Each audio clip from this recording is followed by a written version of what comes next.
حسین علیہ السلام کی شہادت کی خبر ملی تو پتھر پر اپنے سر کو مارنے لگا اور اس قدر زخمی ہوا کہ خون سے لہو لہان ہو کر بے ہوش ہو گیا۔ وہ اس وقت قید میں تھا۔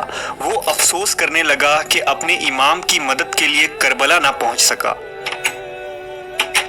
اس نے یہ قسم کھائی کہ جس دن بھی وہ قید سے رہا ہو کر باہر نکلے گا، بحکم خدا تمام قاتلین حسین اور یزیدیوں کو اس طرح قتل کرے گا کہ لوگوں کو بخت نصر کا قتل یاد آ جائے گا۔ یہ شخص کون تھا؟ امام حسین سے اس کا کیا تعلق تھا اور اس نے یزیدیوں کو کیوں قتل عام کیا تھا؟ اس ویڈیو میں ہم اس تاریخی شخصیت کا مکمل احوال جانیں گے۔ غم حسین میں ڈوبا یہ مجاہد مختار سقفی کے نام سے جانا جاتا ہے، جس نے امام حسین علیہ السلام کے قاتلوں کو موت کے گھاٹ اتار کر مسلمانوں کے کلیجوں کو ٹھنڈک پہنچائی تھی۔ مختار کہا کرتا تھا کہ خدا کی قسم، اگر حسین ابن علی کے قصاص میں قریش کے 2/3 حصے بھی قتل کر دیے جائیں تو امام علیہ السلام پر جو ظلم ہوئے وہ 1 انگلی کے برابر بھی نہیں ہوگا۔ مختار کا پورا نام مختار ابن ابو عبید سقفی تھا۔ ان کے والد ابو عبیدہ نبی صلی اللہ علیہ وسلم کے جلیل القدر اصحاب میں شامل تھے اور حضرت عمر کے دور میں جنگ قادسیہ میں جہاد کرتے ہوئے میدان جنگ میں شہید ہوئے تھے۔ مختار کا تعلق عرب کے مشہور و معروف قبیلہ بنو ثقیف سے تھا۔ ابن اسیر نے مختار کو صحابہ میں شامل کیا ہے، جبکہ اکثر مورخین نے اسے تابعین قرار دیا ہے۔ مختار کو لوگ کیسان کہا کرتے تھے۔ روایتوں کے مطابق امام علی علیہ السلام نے ایک دفعہ مختار کو اپنے زانوں پر بٹھایا اور اسے کیس کہا تھا، تب سے لوگ اسے کیسان کہا کرتے تھے۔ بچپن سے ہی مختار کو میدان جنگ میں جانے کا بہت شوق تھا۔ جب مختار 13 سال کا تھا، اس وقت مسلمانوں اور فارسیوں کے درمیان جنگ قادسیہ لڑی گئی تھی۔ وہ اس جنگ میں شریک ہونا چاہتا تھا، لیکن کم عمر ہونے کی وجہ سے ان کے چچا سعد بن مسعود نے انہیں اس جہاد میں شریک ہونے کی اجازت نہیں دی۔ اس جنگ میں مختار کے والد اور بھائی شہید ہو گئے۔ مختار نوجوانی سے ہی نبی صلی اللہ علیہ وسلم کے آل و اولاد اور اہل بیت سے نہایت ہی عقیدت و محبت رکھتا تھا۔ جب یزید بن معاویہ تخت نشین ہوا، اس وقت مختار کوفہ میں تھا۔ جب اسے خبر ملی کہ امام حسین نے یزید کے ہاتھوں پر بیعت کرنے سے انکار کر دیا ہے تو اس نے امام علیہ السلام سے رابطہ کیا اور کوفہ و بصرہ کے لوگوں کو اس بات پر آمادہ کیا کہ وہ امام علیہ السلام کے ساتھ مل کر بنو امیہ کی حکومت کا تختہ پلٹ دیں، کیونکہ امام علی مقام دنیا اور آخرت کے امام اور مسلمانوں کے رہنما ہے۔ لہٰذا امام حسین کی حمایت کرنے اور لوگوں کو یزید کے خلاف بغاوت پر آمادہ کرنے کے جرم میں یزید کے ظالم گورنر عبید اللہ ابن زیاد نے مختار کو حراست میں لے لیا۔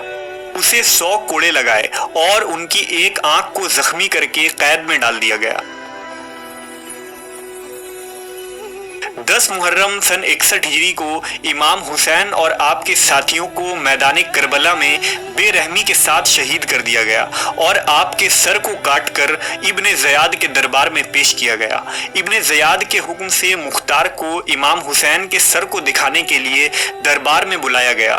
مختار نے جب امام حسین کے سر مبارک کو دیکھا تو بہت گریہ وزاری کرنے لگا اور روتے ہوئے اپنے سر پر مارنے لگا۔ اسی وقت مختار نے اپنے دل میں یہ قسم کھا لی کہ وہ امام کے قاتلین کو چن چن کر مارے گا اور آپ کے اہل بیت کا قصاص لے کر رہے گا۔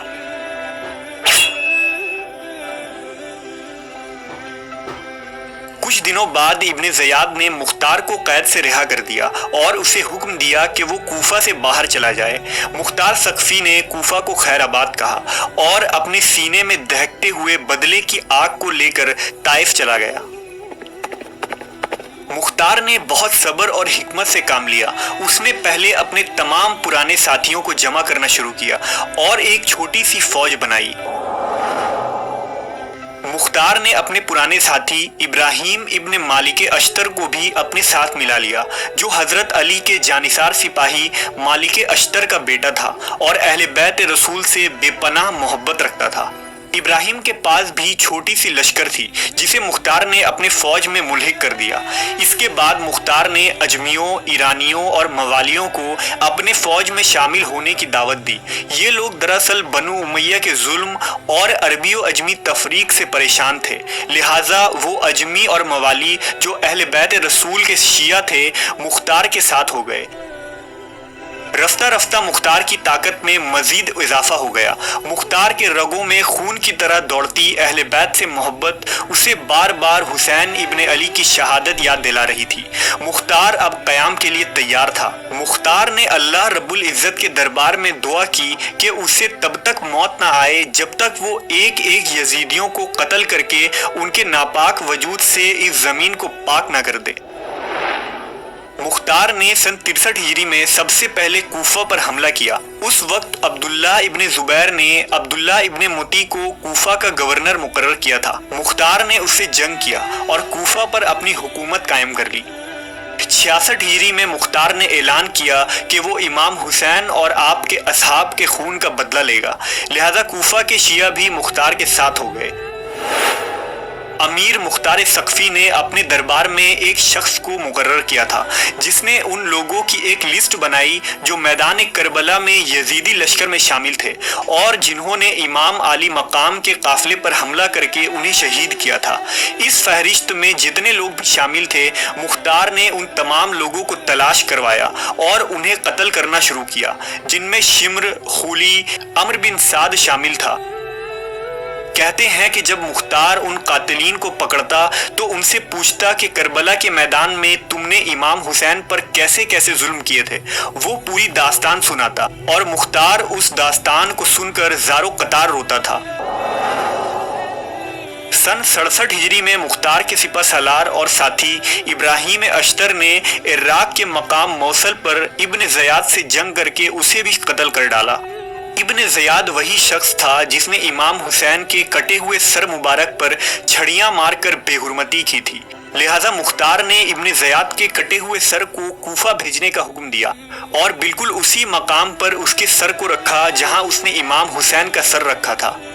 ترمذی شریف کے روایت کے مطابق جب ابن زیاد کے سر کو کوفہ کی مسجد میں رکھا گیا تو ایک سانپ ظاہر ہوا اور اس کے ناک کے ایک نتھوں میں داخل ہو کر دوسرے سوراخ سے نکل گیا۔ اس طرح اس سانپ نے 3 دفعہ یہ عمل کیا اور وہاں سے چلا گیا۔ یہ عبرتناک منظر کو اہل کوفہ نے اپنے آنکھوں سے دیکھا۔ اس کے بعد ابن زیاد اور عمرو بن سعد کے سروں کو مختار نے امام حسین کے بیٹے امام سجاد علیہ السلام کے پاس مدینہ بھیجا، جسے دیکھ کر آپ نے مختار کے حق میں دعا فرمائی۔ روایتوں کے مطابق مختار کے قیام کو امام سجاد کی اجازت اور حمایت حاصل تھی۔ سن 68 ہجری کے بعد مختار کی امارت کمزور پڑنے لگی اور ابن زبیر کے بھائی مصعب نے کوفہ پر حملہ کر کے مختار کے قلعے کا گھیراؤ کر لیا۔ اس آخری لمحے میں مختار نے غسل کی، عطر لگائی اور نماز ادا کرنے کے بعد بارگاہ الہی میں شکر بجا لایا کہ اسے اللہ نے اتنی مہلت دے دی کہ اس نے تمام قاتلین حسین کو جہنم واصل کر دیا۔ اب اگر اسے شہید بھی کر دیا جائے تو کوئی غم نہیں۔ یہ کہہ کر وہ قلعے سے باہر آیا اور مصعب کی فوج سے لڑ